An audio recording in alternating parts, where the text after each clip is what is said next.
Hey, welcome back to Thursday, June 20th. Thomas Miller back on the Fun Astrology podcast, where we're going to take a look at the symmetry in the skies for today. Now, this is, as I was looking at today's chart, I just thought the wonder of it all never ceases to amaze me. And that's what really jumps out at the chart today, because there are some things in today's chart that, you could, it could be grumpy. That's what I'm trying to not say.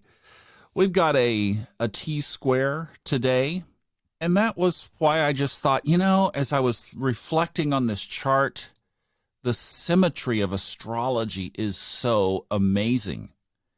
And I was just looking at the lines. It's all about triangles and squares, and the lines and the symmetry and how all of that beautiful organization shows up every day on planet Earth. Wow. So the gift of astrology is to learn where all of those energies show up. So that's your birth chart.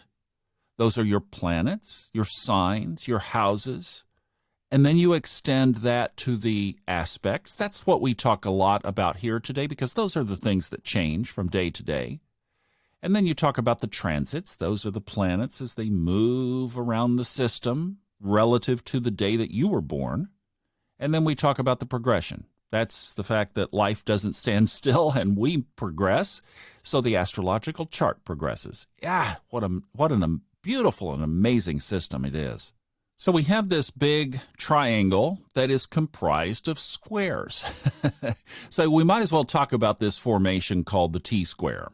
That's where you have three planets that are squared off to each other. And that's 90-degree angles, right? So at the top of this T-square is Neptune, and it is square with Jupiter. And Jupiter is opposite Venus, which is square with Neptune. There's your triangle. Neptune has the top and the two base sides, Venus and Jupiter. Now, dancing around that today, the moon is in Aquarius, just moved in, and it is square with Uranus. And then Chiron, the wounded healer, is square with the sun. So if I were a weatherman, where I live, thunderstorms were rolling all over the place last night, and I would give that the same thing today. Oh, man. This is, from a weather standpoint, it's a dark sky. But let's turn this back around to what's really going on, because, again, the dominating force of the chart is what, if you've been listening to this podcast for any length of time, it's this dynamic we're calling the Big Three: Pluto, Saturn, and the South Node. All about our transformation. As I've been saying, I've been in the Astro Codex Facebook group. It's a closed astrology group that is just a great platform to learn and to contribute about astrology. And I've been saying in there, this is, and we'll go over it again here, this is a once-in-a-centuries opportunity for us to do soul work. Why? Because Saturn is at home in Capricorn.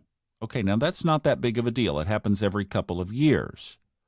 But Pluto, the toad, the slow mover, the tortoise, I said toad, tortoise, tortoise of the astrological chart, is sitting in Capricorn with Saturn.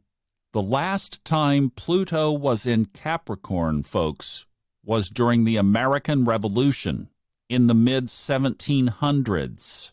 But during that time, Saturn was over on the opposite side of the chart. So we haven't had the karmic lord, Saturn, and the planet of transformation, tear it down to build it back up, Pluto, in Capricorn. Now we would have to go back, and I haven't done this, but we would have to go back from the American Revolution another almost 300 years. So you see that at least since the 14 or 1500s, we haven't had this.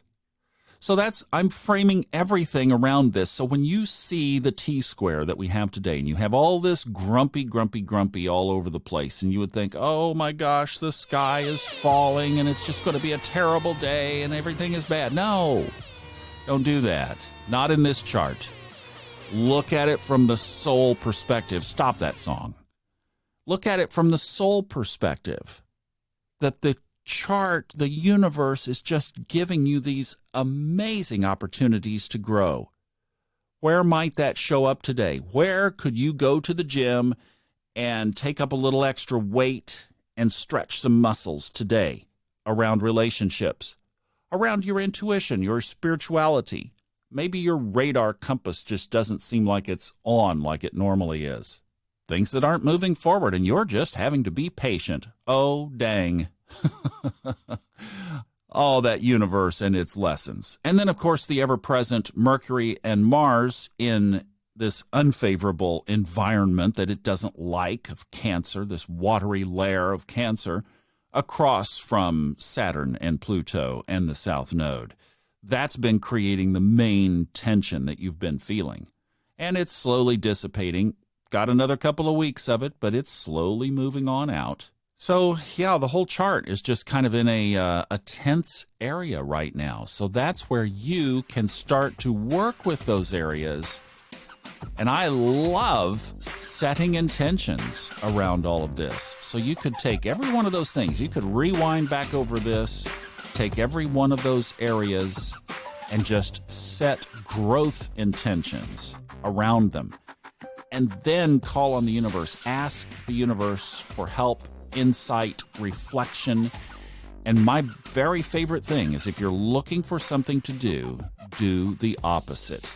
So whatever your behavior in direction X, let's say love, Venus, a little cranky today. If you normally respond, act, or be a certain way in love, turn it around and do the opposite. That's the best thing you could do. Have a good one, TGI Friday, tomorrow.